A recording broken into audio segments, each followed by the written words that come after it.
Hello मेरी प्यारी प्यारी क्यूट क्यूट सी वाइटी family, welcome back to my channel. उम्मीद करते हैं आप लोग ठीक होंगे। आप लोग इंस्टा आईडी के लिए बोल रहे थे तो मैंने डिस्क्रिप्शन में उसका लिंक दे दिया है।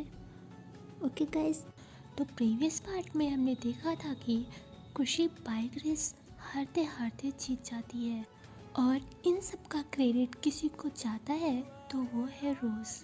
वो यहाँ पर प्रेजेंट तो नहीं थी, पर खुशी से उसका रिश्ता इस प्रकार जुड़ा था कि वहाँ पे न रहते हुए भी खुशी से जो उसने वादा किया था कि मैं भले ही आपके पास रहूं या ना रहूं, पर हमेशा आपका साथ दूंगी।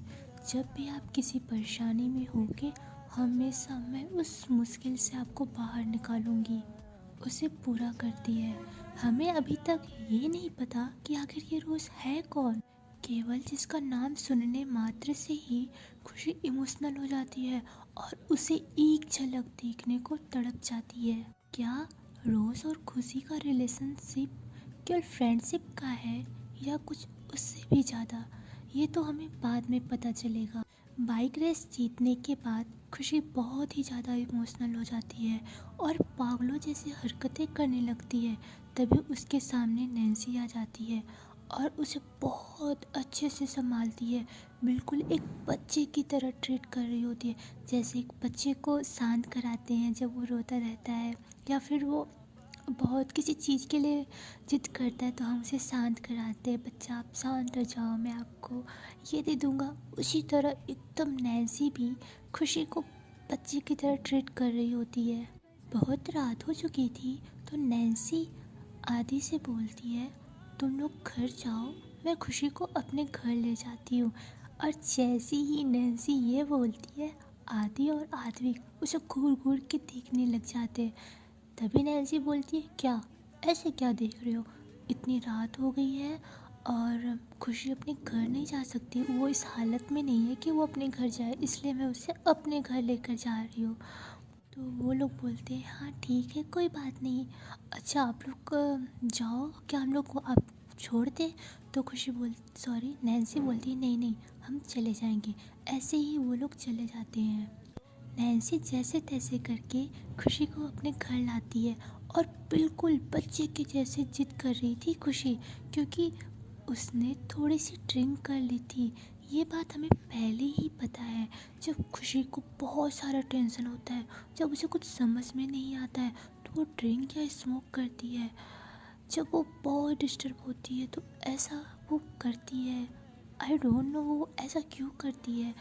अगर हम किसी भी प्रॉब्लम में है तो उसका सलूशन ये नहीं होता कि हम ड्रिंक कर ले, हम स्मोक कर ले। ये बहुत बुरी बात है। ओके, तो आप लोग प्यारे से क्यूट से हो ना, आप लोग ऐसा नहीं करोगे बिल्कुल भी। हर प्रॉब्लम का सलूशन होता है। हमारी खुशी को समझाने वाला कोई नहीं है, इसलिए शायद वो करती है। जब वो दोनों घर पे आ जाते हैं तो नैन्सी खुशी को अपने रूम में लेकर आती है और डोर को लॉक करके बैठती है। तभी खुशी बहुत ज़्यादा जिद करने लगती है कि मुझे मैगी खानी है, मुझे मैगी खानी है, मुझे नहीं पता, मुझे मैगी खानी है, मुझे मैगी खानी है। ऐसे करके वो जिद करने लगती है। तो नैन्सी बोलती है, अरे यार इतनी रात में मैगी कहाँ से लाऊं। तो बोलते मुझे नहीं पता। तभी नैन्सी जैसे तैसे करके मैगी लेकर आती है और बैठाती है। खुशी को बोलती है लो खा लो, तो बोलती नहीं नहीं मुझे आप खिलाओ। तो नैन्सी बोलती है, हाँ पापा कहाँ फंस गई। ऐसे बोलकर वो फिर उसे मैगी खिलाती है। एक स्पून खिलाने के बाद जैसे ही दूसरा स्पून खिलाने के लिए जाती है, तभी खुशी बोलती नहीं नहीं मुझे ऐसे नहीं खाना। तो नैन्सी बोलती कैसे खाना है फिर। तभी खुशी टीवी की तरफ इशारा करते हुए बोलती है, जैसे टीवी में खिला रहे हैं ना, वैसे मुझे खाना है। और नैन्सी जैसे ही टीवी की तरफ देखती है, उसकी आंखें खुले की खुली रह जाती है। गेस व्हाट, उसने देखा कि वहाँ पे एक गर्ल मैगी को अपने मुंह में लेती है और दूसरी गर्ल मैगी को खाने के लिए आगे बढ़ रही होती है। अब तो नैन्सी की हालत ख़राब हो जाती है। वो बोलती है "अ, अ, ये गंदी बात है, ऐसे नहीं बोलते, आप तो अच्छे हो ना"। तो खुशी बोलती है नहीं नहीं, मुझे ऐसे ही खाना है, नहीं तो नैन्सी बोलती है नहीं तो क्या"। तो खुशी बोलती है नहीं तो मैं ना आपकी मम्मा को बुला दूँगी"। ऐसे बोलकर वो ऐसे ही बोलती है। तभी नैन्सी बोलती है अच्छा अच्छा शांत हो जाओ, और उसके लिप्स पे अपने फिंगर रखती है। बोलती है ओके ओके मैं खिलाती हूँ, और दिल में बोलती है मम्मा मैं कहाँ फंस गई, प्लीज़ कान्हा जी मुझे इससे बचा लीजिए। अभी तो मैगी खिलाने के लिए बोल रही है, वो भी ऐसे क्या क्या करवाएगी मुझसे पता नहीं। उसके बाद नैन्सी अपनी कपकपाते हाथों से मैगी के एक पीस को अपने लिप्स से पकड़ती है। यहाँ खुशी तो खुशी से उछलने लगती है, बोलती है ये मैं मैगी खाऊंगी, मैं मैगी खाऊंगी। नैन्सी को तो बहुत डर लग रहा होता है। तभी खुशी अपनी सारी लिमिट्स क्रॉस कर देती है। वो नैन्सी की गोद में आके बैठ जाती है। नैन्सी अपने पाँव को फोल्ड करके बैठी थी, और खुशी अपने पैर को क्रॉस करके उसके बिल्कुल करीब आके उसकी गोदी में बैठ जाती है, और अपने दोनों हाथों से उसके दोनों चिक्स को पकड़कर बिल्कुल अपने लिप्स के करीब लेकर आती है। खुशी तो नशे में थी, मगर हमारी नैन्सी को होश में थी ना, उसकी तो धड़कनें 7वें आसमान पर चली जाती है। तभी खुशी मैगी के दूसरे सिरे को अपने मुंह में लेती है और धीरे धीरे खाने लगती है। नैन्सी तो अपनी बड़ी बड़ी आंखों से खुशी को ही देखे जा रही थी, और इधर खुशी मैगी खाते खाते नैन्सी के लिप्स के पास आ जाती है, और उसकी वो गरम गरम सांसें उफ नैन्सी को तो पागल ही कर देते हैं। तभी खुशी मैगी को पूरा खा जाती है, पर एट द एंड खुशी के वो गुलाब की पंखुड़ी जैसे रेड लिप्स नैन्सी के लिप्स से टच कर जाते हैं, और लिप्स जैसे ही टच होते हैं नैन्सी एकदम मदहोश हो जाती है। ड्रिंक तो खुशी ने किए थे, मगर अब नैन्सी की आंखें इतनी नशीली हो जाती हैं कि ऐसा लगता है नैन्सी ने नशा किया गया हो। वो अपनी इन नशीली आंखों से खुशी को एकटक देखने लग जाती है। उधर एक तरफ रोमांटिक सॉन्ग लगे होते हैं जो अंदर के माहौल को और भी गर्म बना देते हैं। बाहर का माहौल जितना ज़्यादा ठंड था, अंदर का माहौल उतना ही गर्म था। नैन्सी की इन नशीली आँखों को खुशी देखकर खो सी जाती है, और धीरे धीरे नैन्सी की तरफ बढ़ने लगती है। अब वो दोनों इतने करीब थे कि दोनों की गर्म सांसें दोनों महसूस कर पा रहे होते हैं, और तभी खुशी सारी हदों को पार कर देती है। अपनी गरम गरम लिप्स नैन्सी के होठों पर रख देती है, और नैन्सी पूरी पागल हो जाती है। खुशी तो बस अपने होठों को नैन्सी के होठों पे रखती है, पर नैन्सी तो मदहोश होकर किस करना स्टार्ट कर देती है। इनकी किस डीपर पे डीपर होती जा रही होती है, और ये कोई सॉफ्ट किस नहीं हो रही थी, बहुत ही ज़्यादा हार्श हो रही थी। तभी खुशी नैन्सी के लिप्स पे बाइट कर देती है, और नैन्सी अपने आप पे कंट्रोल ही खो देती है।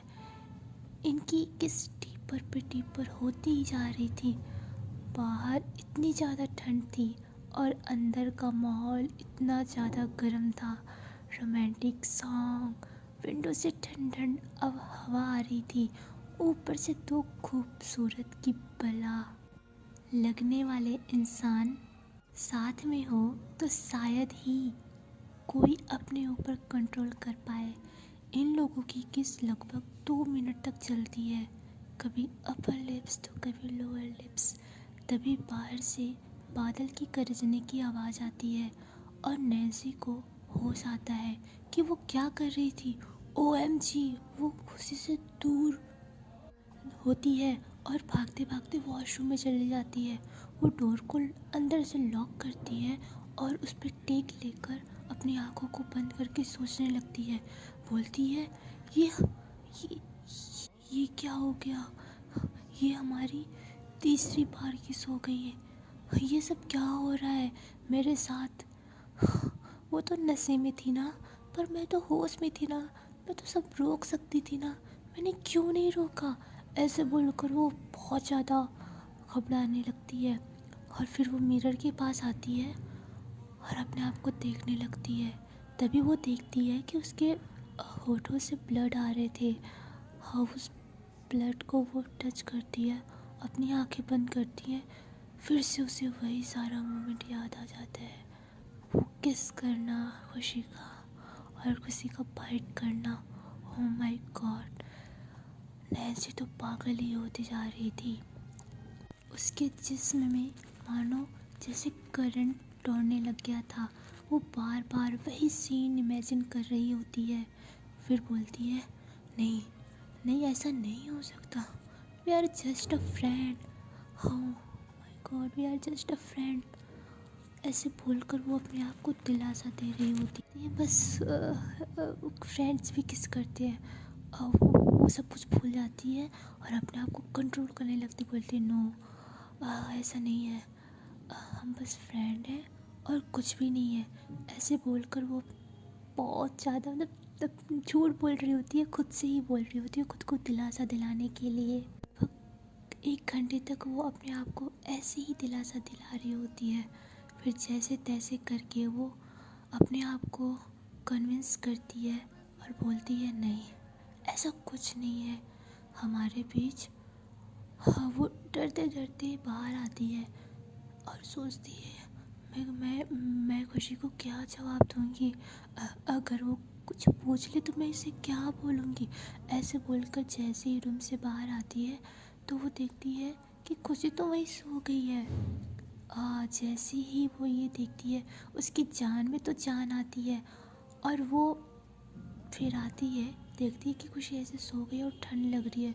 तो खुशी को वो अच्छे से सुलाती है और उसके ऊपर ब्लैंकेट डालती है और वहीं बेड के पास बैठकर वो खुशी के बालों पर हाथ फेरने लगती है और बोलती है, जो हमारे बीच हुआ मुझे नहीं पता कि ये सही है या गलत, ये क्यों हुआ, पर तुम मुझे अपनी सी लगती हो। जब तुम मेरे करीब होती हो तो मेरा मन करता है कि मैं कभी हाथ ना छोड़ूं। एक अनजान है हम लोग, हमें मिले बहुत कम दिन हुए, पर ऐसा लगता है कि हम सदियों से एक दूसरे को जानते हैं। ऐसा क्यों होता है मुझे नहीं पता। आप एक बहुत अच्छी गर्ल हो, आप बहुत अच्छे इंसान हो, मुझे पता है। मेरा दिल कहता है कि कुछ तो है जो आपको हर्ट करता है। आखिर आपने ड्रिंक क्यों की है? आई डोंट नो, पर मुझे जानना है वो कौन सी चीज़ है जो आपको परेशान करती है। तभी जब खुशी की तरफ देखती है तो उसे वो इंसान दिख जाता है जब खुशी ने सिगरेट से अपनी हार्ट के पास बनाया होता है। वो उसका सर ऊपर से एक बटन नहीं लगा होता है जिसके कारण वो दिख रहा होता है जब सोई होती है। तो बोलती, ओह माय गॉड, ये क्या है यार, ये क्या क्या करती है रहती है? ऐसा लग रहा है कि जलाया गया हो। ये सब देखने के बाद नैन्सी को तो पता चल जाता है कि कुछ तो है जो छुपा हुआ है। और तभी नैन्सी को रोज़ का नेम याद आता है। फिर बोलती है, रोज़ कौन है? मुझे सब जानना है, आखिर ये सब हो क्या रहा है, मुझे जानना है। ऐसी ही बातें करते करते वो खुशी के पास बैठे बैठे सो जाती है। कुछ टाइम के बाद मॉर्निंग हो जाता है। मॉर्निंग के 5 बज गए होते हैं तो खुशी की आँख खुल जाती है, मानो उसकी आदत सी हो गई थी इस टाइम पर उठने की। जब वो उठती है तो देखती है कि ये मैं कहाँ हूँ। फिर इधर उधर देखती है तो उसे नैन्सी दिखाई देती है। फिर उसे हल्का हल्का सा याद आता है, बोलता है, बहुत सर भारी है, सोचती है कि लगता है नैन्सी अपने रूम पे लेकर आई है। ऐसे ही सोचती है और देखती है कि नैन्सी तो नीचे सो गई है और उसे ठंड लग रहा है, वो ठंड से शिवरिंग कर रही है। तो वो बिना कुछ सोचे समझे तुरंत बेड से उठती है और नैन्सी को अपनी बाहों में उठाकर बेड पे सुला देती है और अच्छे से ब्लैंकेट को उड़ाती है और बोलती है, सर मेरा सर बहुत पेन हो रहा है, बहुत भारी हो रहा है। हाँ, मुझे जाना होगा अपने घर।